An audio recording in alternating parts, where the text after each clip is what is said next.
중국의 한비자는 군주를 하군, 중군, 상군, 명군 이렇게 네 등급으로 구분하면서 삼류인 하군은 자기 힘과 지혜만 믿는 사람이고, 초인류인 명군은 남의 지혜를 모으기 위해서 의견을 듣는 사람이라 정의를 합니다. 그러니까 귀를 여느냐 닫느냐 그 차이라는 말인데, 역사가 증언합니다. 우리나라 역사상 가장 훌륭한 군주로 꼽히는 세종대왕은 직언을 서슴지 않는 황희의 말을 늘 들은 것으로 유명합니다.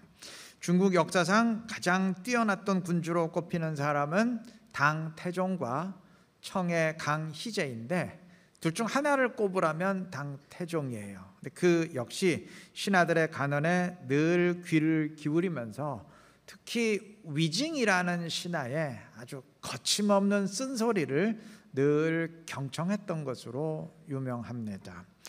반면 당태종과 같은 시대를 살면서 서로 연락을 주고받기도 했는데 나라를 멸망시켰던 우리나라 군주가 있습니다. 백제의 의자왕입니다. 이 사람은 성충이라는 충신이 왕의 잘못을 지적하면서 간언을 하자 그를 감옥에 가두고 죽여버렸어요. 그러니까 한 사람이 명군이 되고 한 사람이 나라를 끝장냈던 것은 다 그만한 이유가 있었기 때문입니다. 리더와 보스, 흔히 듣는 말이죠. 지도자라는 점에선 같지만 어감은 상당히 다르죠. 리더가 이끌고 가는 사람이라면 보스는 이제 등 떠미는 사람이라 할 수 있는데, 종종 언급되는 차이점들 가운데 한 가지 오늘 설교 목적에 맞게 좀 언급하고 싶은 게 있어요. 보스는 입이 있고 리더는 귀가 있다. 지금 무슨 의미인지 아시겠죠? 보스는 말만 하지만 리더는 귀로 듣는다는 의미입니다.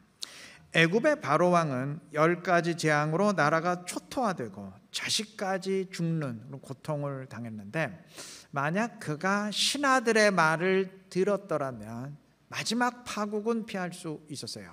출애굽기 10장 7절의 증언처럼 7번째 재앙을 당한 뒤에 신하들이 바로에게 직언을 합니다.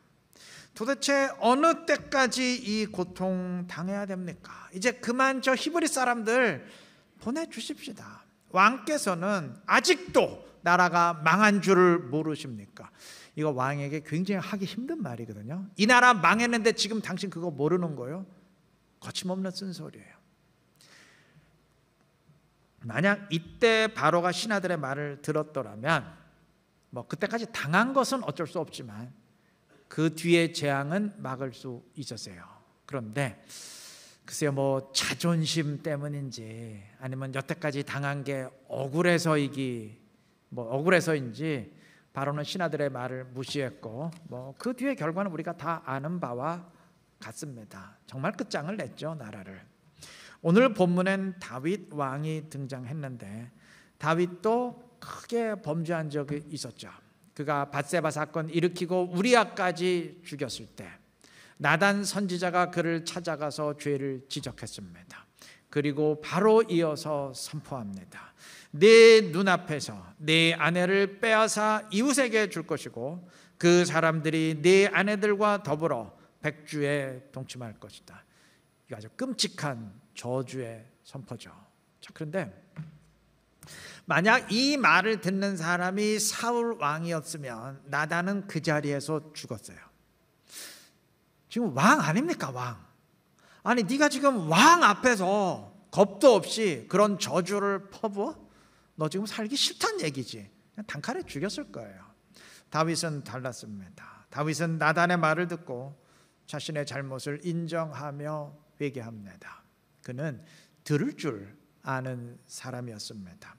사무엘상 25장에 의하면 다윗이 흥분한 나머지 나발이라는 사람의 자식들과 하인들, 목자들 등등 하여간 그 집안의 모든 남자들 한 명도 안 남기고 다 죽이겠다고 부하들 400명 이끌고 출동했어요. 사람이 웬만큼 화가 나선 사람 죽이려 하지 않아요. 살인을 하겠다는 것은 그것도 집단 학살을 하겠다는 것은 지금 분노에 휩싸인 나머지 제정신이 아니라는 얘기예요. 좀 다윗이 그런 상태였습니다. 그런데 그렇게 출동한 다윗과 부하들을 아비가일이라는 여인이 혈혈단신으로 막아섭니다. 그리고 만약 당신이 오늘 이 일을 행하신다면 하나님이 당신을 왕으로 세울 때에 크게 슬퍼할 것입니다. 다윗의 잘못을 냉철히 지적합니다. 아비가일도 이날 생명을 걸고 이 말 한 겁니다. 아니 그 집안의 남자를 지금 다 죽이겠다는 판인데 뭐 여자 하나 못 죽이겠어요. 그런데 다윗은 이 여인의 말을 듣고 정신을 차려요. 이 여인의 말이 맞다 인정하고 자신의 행동을 돌이킵니다. 이 여인의 말이 나발 집안의 모든 남자들을 살린 것인데 그들만 살린 게 아닙니다. 다윗도 살렸어요. 만약 다윗이 이날 예정대로 집단 학살을 벌였다면 사울과 똑같은 길 갈 뻔했는데 여인의 말 때문에 다윗이 살았던 겁니다. 당시 여인은 사람 수에도 들어가지 못할 정도로 아주 미천한 존재였네요. 오늘날과는 달라요. 그 당시 정말 여자는 미천하기 짝이 없는 존재였는데 그 여인의 말이 다윗을 살렸고 하나님의 계획을 다윗을 통해서 이스라엘을 이루시고 메시아를 보내시려는 하나님의 계획을 살렸어요. 때로는 나보다 못한 사람의 말이 나를 살릴 수 있는 겁니다. 신하의 말이 왕을 살리고 종의 말이 주인 살리고 초신자의 말이 목사를 살리고 배우지 못한 사람의 말이 배운 사람 살릴 수 있는 겁니다.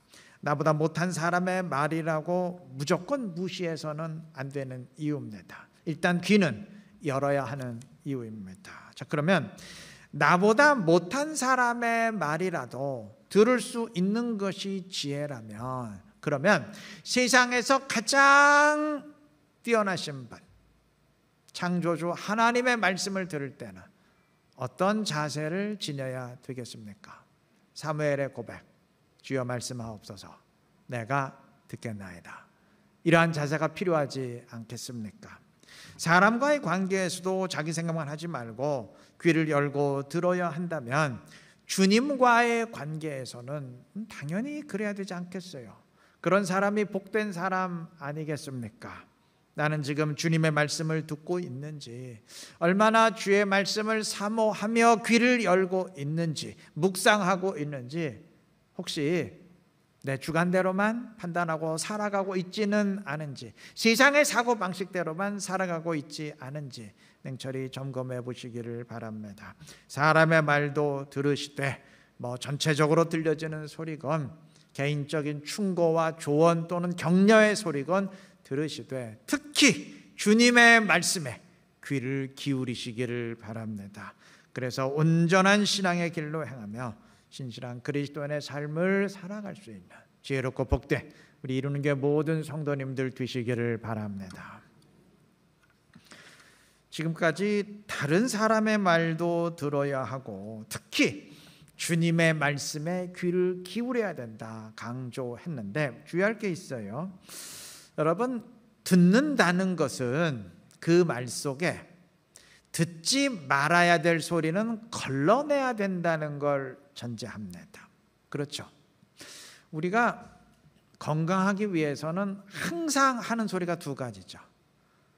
잘 먹고 운동하고. 그렇죠?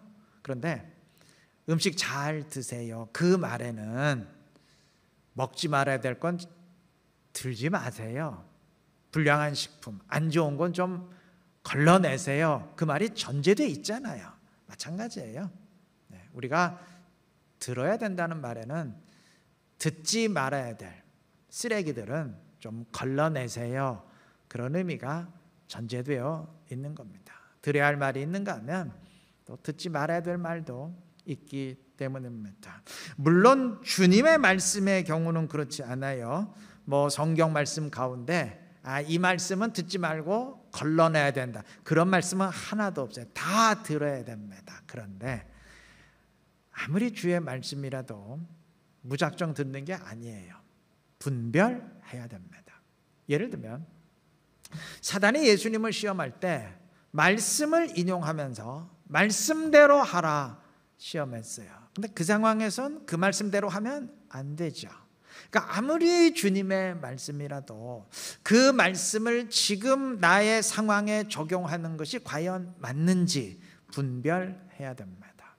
자, 하나님의 말씀도 분별해야 된다면 사람의 말은 말할 것도 없죠. 그럼 뭐 당연히 분별하며 들어야 되겠죠. 아까 다윗을 언급했는데 다윗은 도피 생활 시절 그를 따르는 모든 부하들이 사울 왕을 죽이는 것이 하나님의 뜻이라고 주장했어도 끝까지 그 말 듣지 않았습니다. 만약 들었더라면 결과는 비극이었어요. 모세가 시내산에 오르고 아론이 최고 지도자 역할을 감당하게 되었을 때 그는 백성들의 요청에 따라서 금송아지 우상 만들었습니다. 그 치명적인 패착이었어요. 아무리 민심이 그러했어도 절대 그 말 듣지 말았어야 됐습니다. 그 결과 온 백성 다 죽을 뻔하지 않았습니까?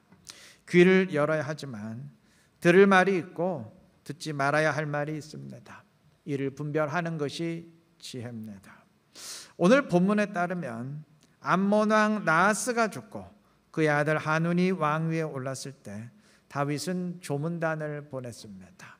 2절의 증언처럼 하눈의 아버지 나하스가 다윗에게 은총을 베푼 일이 있었기에 그에 보답하려 했던 겁니다. 아마 새로운 왕이 된 하눈에게 정치적으로 또는 외교 경제적으로 큰 도움을 주려고 했던 것 같아요. 다윗의 나라가 강성해졌으니까 얼마든지 그런 역량을 발휘할 수 있었겠죠. 그런데 문제는 암몬의 신하들이에요. 이들은 다윗의 선한 뜻을 오판하고 다윗은 절대 왕의 아버지를 공경해서 조문단 보낸 거 아닙니다.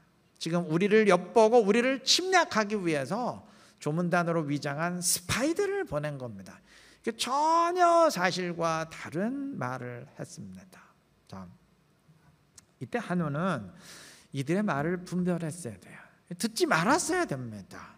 다윗이 자신을 대적했던 자들에게까지 은혜를 베풀고 또 길르앗 야베스 사람들처럼 은혜를 갚을 줄 아는 사람들을 축복하는 통치를 한다는 것을 하는도 분명 들었을 텐데, 소문을 들었을 텐데, 또 자기 아버지 나하스가 다윗에게 도움을 준 적이 있으니까 다윗이 그 은혜에 보답하려 할 것이다 라는 것쯤은 그건 상식적으로 판단할 수 있었을 텐데, 그는 그만 신하들의 말에 분별력을 잃었어요.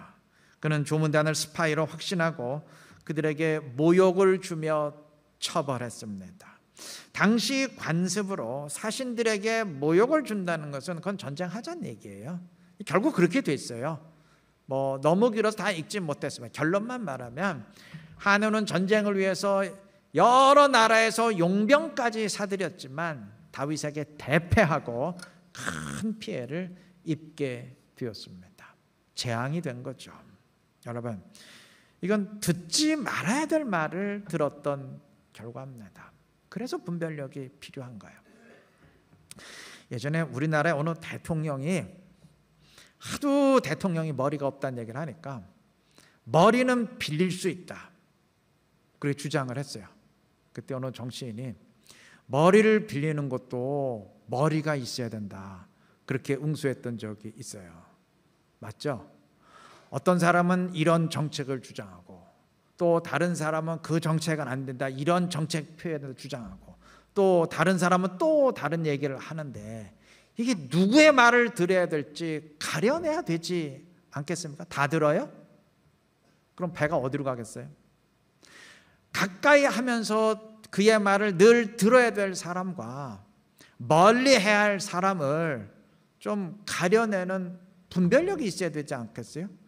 그렇지 않고 간식 같은 사람을 핵심 측근으로 두면 그 나라 꼴이 어떻게 되겠어요? 우리 역시 마찬가지입니다. 물론 우리가 국가 지도자의 위치에 있는 사람은 아니지만 우리 귀에도 늘 이런저런 소리 들려옵니다. 전체적으로 들리는 소리도 있고 개인적인 조언과 충고 또는 격려의 소리도 있습니다. 귀를 열고 들어야 됩니다. 때론 기분 나쁜 소리라도 들을 수 있어야 됩니다. 단 그냥 듣는 건 아니고 분별해야 돼요. 들어야 할 소리와 듣지 말아야 될 말을 분별할 수 있어야 됩니다. 물론 분별의 기준은 신앙적인 일이라면 당연히 주님의 말씀입니다. 누구의 말이라도 말씀과 일치한다면 들어야 되고, 반대로 말씀과 어긋난다면 그건 누구의 말이라도 듣지 말아야 됩니다. 주님의 말씀을 들을 때도 분별해야 됩니다. 아까 다윗의 범죄를 언급했는데 그 사건을 기록한 말씀을 읽으면서 야, 다윗처럼 신실한 사람도 이렇게 범죄에 빠진 적이 있었다면 하물며 나같이 평범한 사람이 순간순간 죄에 빠지는 건 그건 뭐 너무나 당연한 일 아니겠어 하면서 자신의 잘못을 그 말씀으로 합리화한다면 이건 말씀을 잘못 들어도 한참 잘못 들은 것이죠. 성경이 그 사건을 말씀으로 기록한 그 이유를 전혀 분별하지 못한 것이죠. 그 말씀을 들으면서 야, 다윗처럼 신실한 사람도 범죄할 수 있었다면 나 같은 사람은 얼마나 더 쉽게 범죄할 수 있겠나 깨닫고, 지금 괜찮다고 방심하는 게 아니고 더 영적으로 깨어 각성한다면 그런 말씀을 제대로 들은 것이죠. 귀를 여고 들으시되 제대로 들으시기 바랍니다. 분별하시기를 바랍니다. 사람의 말이건 주님의 말씀이건 분별하시기를 바랍니다. 그래서 늘 주의 뜻에 합당하게 행하며 주님의 이름을 높이고 주님의 큰 기쁨이 될 수 있는 지혜롭고 신실한 이런 게 모든 성도님들 되시기를 바랍니다. 오늘 본문의 사건을 바로 앞에 기록된 9장의 그 무비보셋의 경우와 좀 비교를 해보고 싶습니다. 당시 풍습대로라면 평화로운 정권 교체가 아닌 다른 이유에서 정권이 교체된 경우 이전 왕의 자식들은 생명을 부지하기 힘들어요. 왜냐하면 남아있는 자식은 본인은 새로운 왕에게 철저히 순응을 한다고 해도 이전 왕에 대한 향수를 지닌 세력들이 남아있는 자식을 다시 왕으로 세우기 위해 반란을 일으키는 경우가 많았기 때문에 아예 예방 차원에서 다 죽였습니다. 그게 상례였어요. 다윗은 달랐어요.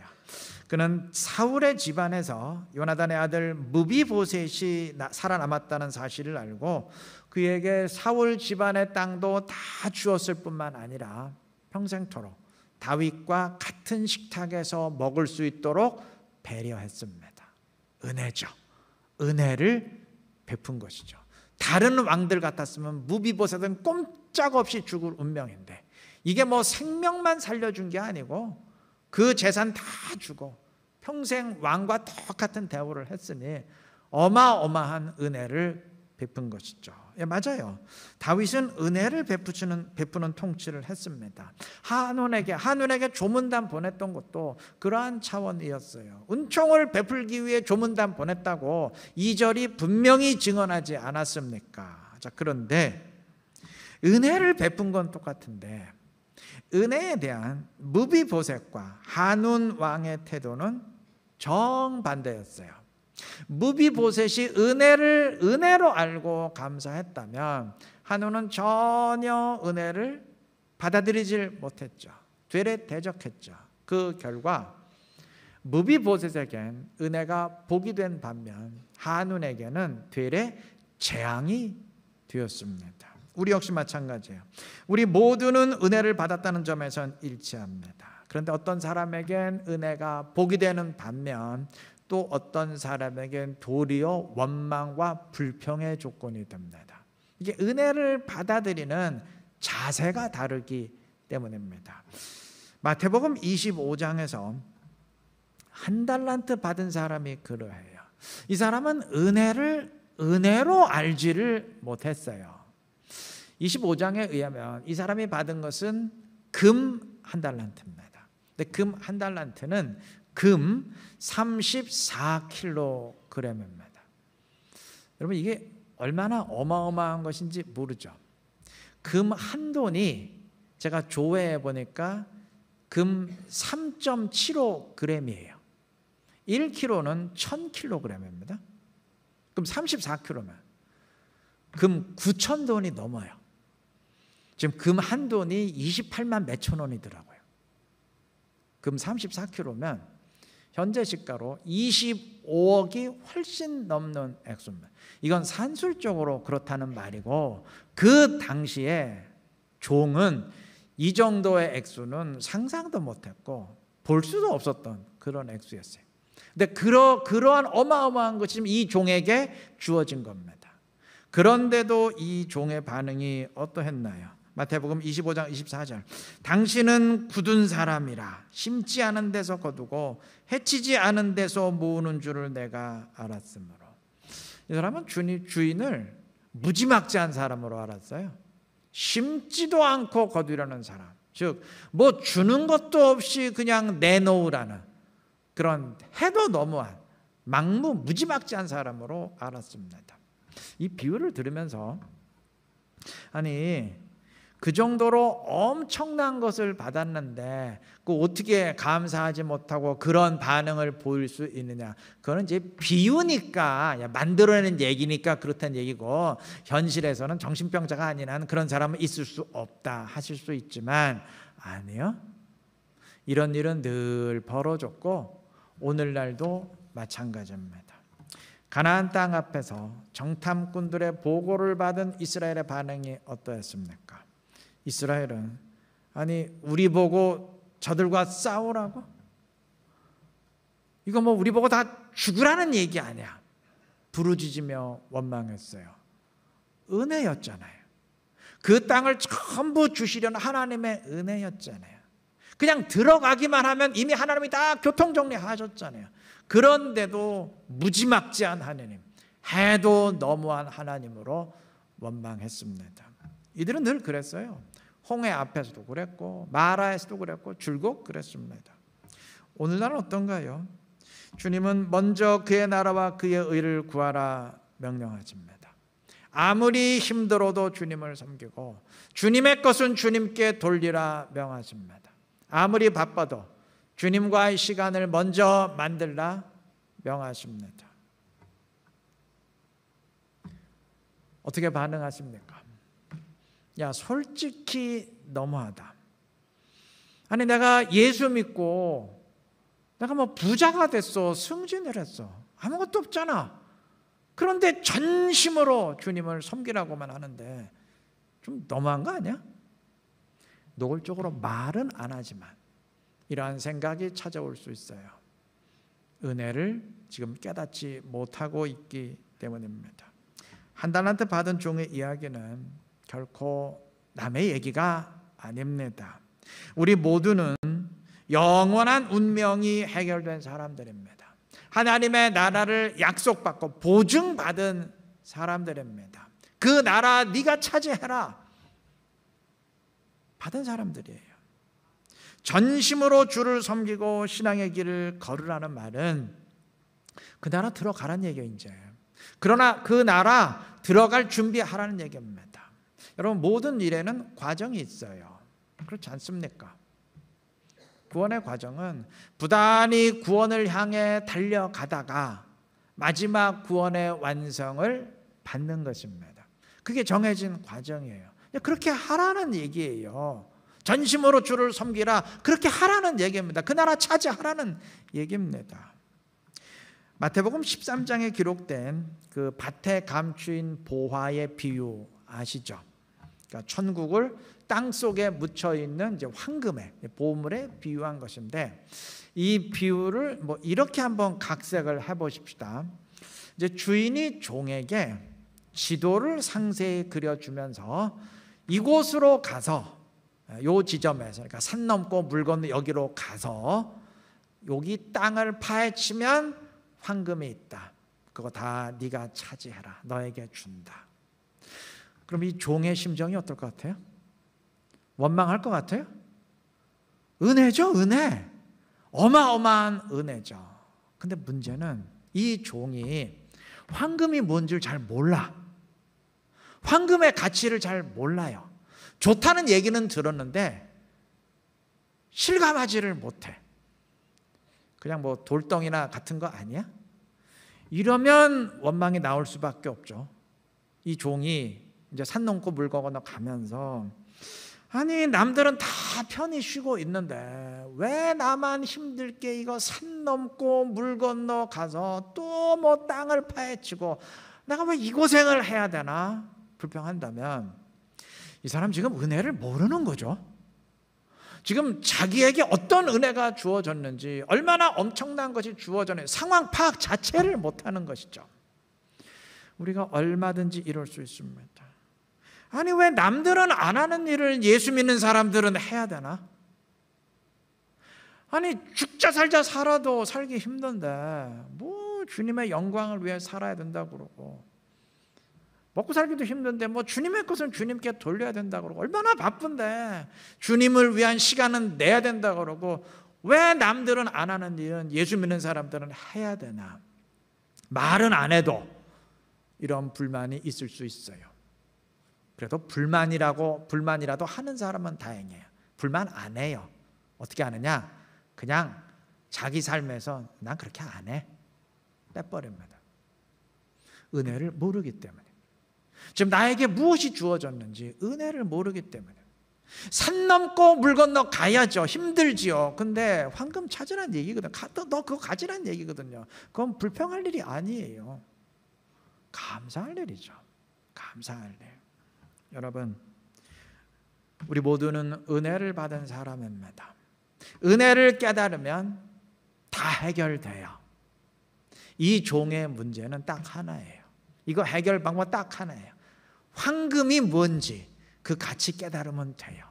황금을 내 손에 넣는다는 게 뭘 의미하는지 잘 모르거든요, 지금. 그게 돌덩이가 아니라는 거. 얼마나 어마어마 깨달으면 돼요. 그러면 그때부터는 불평 없어요. 그때는요. 가지 말라 그래도 가요. 산 넘고 물 건너 산을 10개 넘으라 그래도 갑니다. 가지 말라고 사람들이 방해해도 비켜 하면서 갑니다. 자발적으로 가게 돼 있어요. 여러분, 우리의 문제 해결 방법도 마찬가지입니다. 은혜를 깨달으시기를 바랍니다. 금 한 달란트가 얼마나 어마어마한지 깨달으면 종의 입에서 다시는 정말 해도 너무하신 분이다. 나보고 이거 하라고 불평 안 나와요. 불평이 감사로 바뀔 줄로 믿습니다. 원망이 기쁨으로 바뀔 줄로 믿습니다. 그게 유일한 해결책이에요. 은혜는 이미 주어졌습니다. 은혜는 간구해서 받는 게 아니고 이미 주어진 것을 깨닫는 것입니다. 은혜를 깨달으시고 은혜에 이끌리시기를 바랍니다. 그래서 자원하는 심령으로 신앙생활하면서 주님의 더 큰 은혜로 체험받는 지혜롭고 복된 우리 모두가 되시기를 그리스도의 이름으로 축원합니다.